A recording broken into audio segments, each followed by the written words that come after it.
Good afternoon, I'm Paolo del Rosario. This is Newsfeed. The number of poor Filipinos declines in 2023.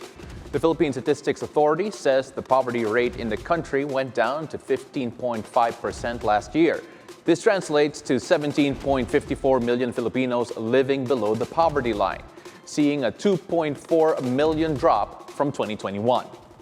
Out of the 18 regions, 11 recorded significant decreases in poverty incidence. As for the poverty threshold, or the minimum income required for a family to meet their basic needs, the national average stood at 13,873 pesos per month. 9 regions had a higher poverty threshold than the national average, including Central Luzon, Metro Manila, and Calabarzon. The Philippine government says elevated food prices hindered the reduction in the number of poor Filipinos. The Marcos administration aims to reduce the poverty incidence to a single digit by the end of the president's term.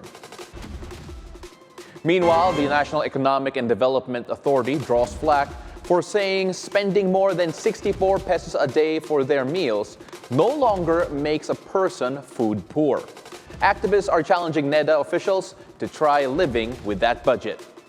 At a Senate hearing on next year's budget, NEDA Secretary Arsenio Balisacan said the 2023 monthly food threshold for a family of 5 is around 9,600 pesos. That amount roughly translates to about 64 pesos per person. The Venezuelan-American founder of Smartmatic surrenders to authorities in Miami for allegedly committing foreign corruption and money laundering to secure election contracts in the Philippines. Roger Piñate is accused of paying $1 million in bribes to former Comelec chair Andy Bautista. Smartmatic's former Vice President Jorge Miguel Vasquez also surrendered. The 49-year-old Piñate was charged along with Bautista and Vasquez of conspiracy to commit money laundering and 3 counts of international laundering of money instruments.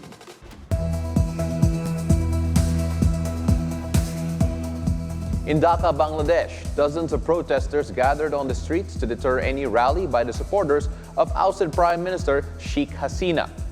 Many of the protesters wielded sticks and flags while crowding around and shouting at individuals in black whom they believed to be Hasina supporters.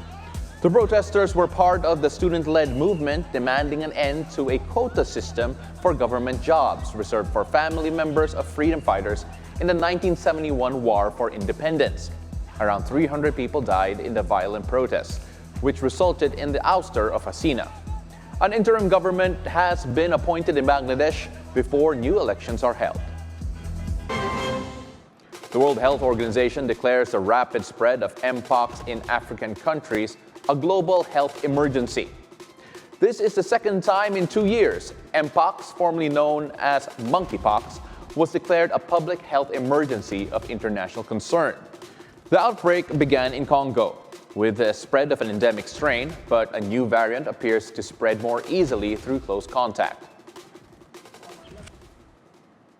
It's clear that a coordinated international response is essential to stop these outbreaks and save lives. A public health emergency of international concern is the highest level of alarm under international health law.